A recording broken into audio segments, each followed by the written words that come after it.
Salut amis madrilènes, j'espère que vous allez bien. On est parti pour une nouvelle semaine avec donc le retour des matchs côté merengue. Ça sera ce week-end, samedi à 18h30. Le Real se déplacera du côté de Vigo pour affronter le Celta pour le retour de la Liga et pour aussi une réaction à côté madrilène après donc la déconvenue face au Barça il y a une semaine et puis aussi un match important en vue de la préparation pour le retour de la Ligue des Champions dans une grosse semaine maintenant. Retour à l'entraînement pour les merengues aujourd'hui à 17h. En tout cas pour les joueurs évidemment qui sont déjà de retour à Madrid. On va démarrer les amis avec pas mal d'informations qui concernent les jeunes côté madrilène avec notamment un trophée remporté hier par l'équipe U13 du Real Madrid. 1-0 face au FC Barcelone, c'était la finale tout simplement du championnat qui est appelé la Liga des jeunes promesses, la Liga des Promises. Le Real s'est donc imposé 1-0 grâce à un but du jeune Edu Valentin sur un magnifique coup franc.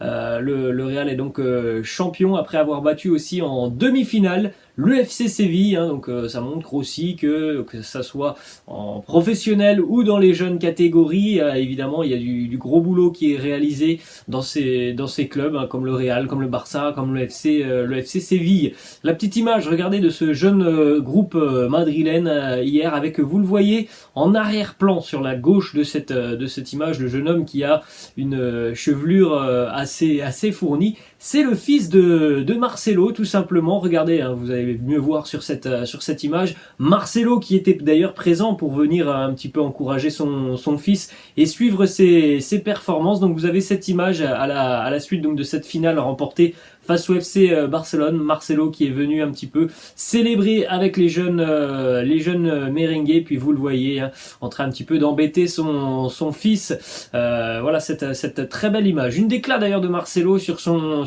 fiston. Il nous dit: c'est très très compliqué de parler de mon fils parce que je pourrais dire énormément de choses. C'est quelqu'un de très très intelligent, qui a vraiment de grandes qualités en ce qui concerne notamment le contrôle de la balle. Il est aussi très très généreux dans ses efforts avec ses coéquipiers. Il marque beaucoup de buts. Quand il sera plus grand, évidemment qu'il se rappellera de ce genre de tournoi. Jouer pour le Real, c'est quelque chose de spécial. Et ben oui, peut-être que dans une dizaine d'années, un petit peu moins, peut-être qu'on verra donc le fils de Marcelo avec le Real en équipe première. On poursuit les amis avec cette rétrospective du week-end côté madrilène en ce qui concerne donc les équipes de jeunes et toutes les équipes du Real évidemment, sauf l'équipe première, puisque voilà, on est en période de trêve internationale, mais la Castilla a joué, puis beaucoup d'équipes de jeunes côté madrilène ont joué. Regardez les performances du week-end: 13 matchs, 11 victoires, 2 matchs nuls, aucune défaite ce week-end côté madrilène dans la fabrica du club. 61 buts marqués pour seulement 8 buts encaissés. Ensuite, on continue justement avec une information qui concerne l'équipe de Raúl, qui jouait aussi ce week-end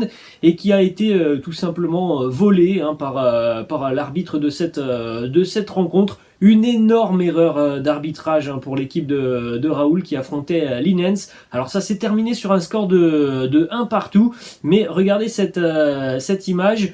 Vous voyez là le départ du ballon, c'est une frappe qui va être repoussée par le gardien. Et vous voyez le joueur qui est encerclé de ce petit cercle rouge. C'est Miguel Gutiérrez qui va arriver au second poteau et qui va pousser ce ballon au fond du but, puisque la frappe a été repoussée par le gardien qui n'a pas capté ce ballon.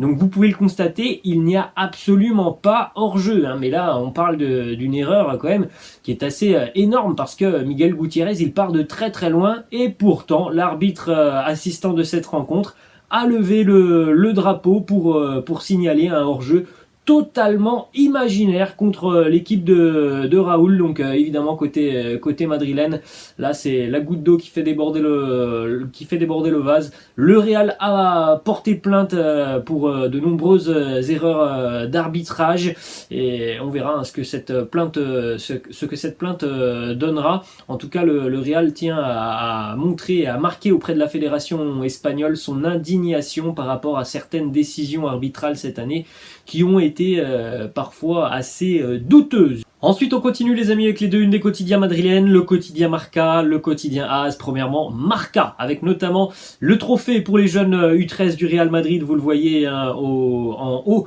de la une du quotidien. Et puis donc Cesc Fabregas qui a notamment donné son avis sur le Real, le Barça, Mbappé. Et il a annoncé que Kylian Mbappé, pour le moment, il n'avait pas de contrat avec le Real Madrid, mais de tout ce qu'il entend, et bien pour lui, c'est fait. Kylian Mbappé sera un joueur du Real Madrid et il pense que Mbappé ira parfaitement bien avec le club, avec le Bernabéu. Il pense aussi que Mbappé va battre beaucoup de records en Liga. Ensuite, une autre déclat de Cesc Fabregas qui nous dit le Real, eh bien ils sortent comme des tigres et des bêtes, et comme ils ont beaucoup de qualité, ils vous tuent en un instant, vous les donnez pour morts et ils ne savent pas comment ils rentrent de nouveau dans le jeu, et c'est comme ça qu'ils ont gagné la Ligue des Champions. Ensuite, le quotidien AS qui titre optionne Tchouaméni, on peut le dire, je pense que du côté madrilène, après Mbappé et Haaland, le troisième joueur qui fait partie des gros objectifs de ce mercato, c'est bel et bien le milieu de terrain français Aurélien Tchouaméni. Alors ça sera pas simple pour le Real Madrid, puisque on a notamment l'intérêt du Paris Saint-Germain, on a l'intérêt aussi de Manchester City, on a Chelsea qui est présent aussi sur ce dossier. Donc le Real n'est pas seul sur ce dossier, Aurélien Tchouaméni, mais en tout cas c'est l'un des grands objectifs madrilènes aussi après Mbappé et Haaland. Du côté de l'AS Monaco, visiblement le prix demandé, ce sera celui qui avait été acté il y a déjà quelques semaines, environ 55, 60, 65 millions d'euros pour Aurélien Tchouaméni. Côté madrilène, on envisage dans le futur et dans un futur très proche, évidemment, le renouvellement du milieu de terrain avec parfois du turnover, même si aux yeux de certains c'est toujours pas assez, c'est vrai, mais en tout cas dans quelques années on pourrait potentiellement donc avoir un milieu de terrain Camavinga, Fede Valverde et pourquoi pas Aurélien Tchouaméni. On enchaîne les amis avec une information qui concerne donc le retour à l'entraînement aujourd'hui pour les merengues.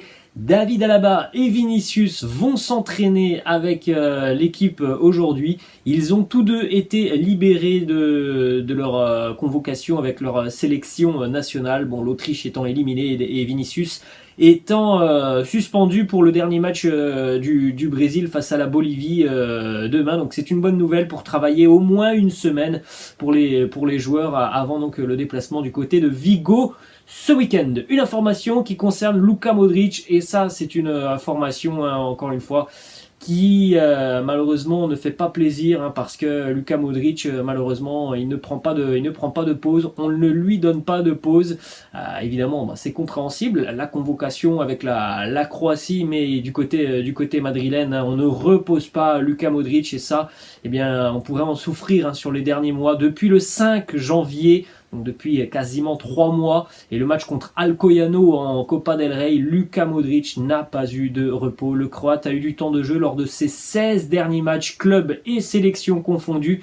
Et sur ces 16 derniers matchs, il y en a 14 où il débute en tant que titulaire. Et en général, lorsque Modric est titulaire, il ne sort pas. Donc ça fait beaucoup, évidemment, déjà pour Luka Modric.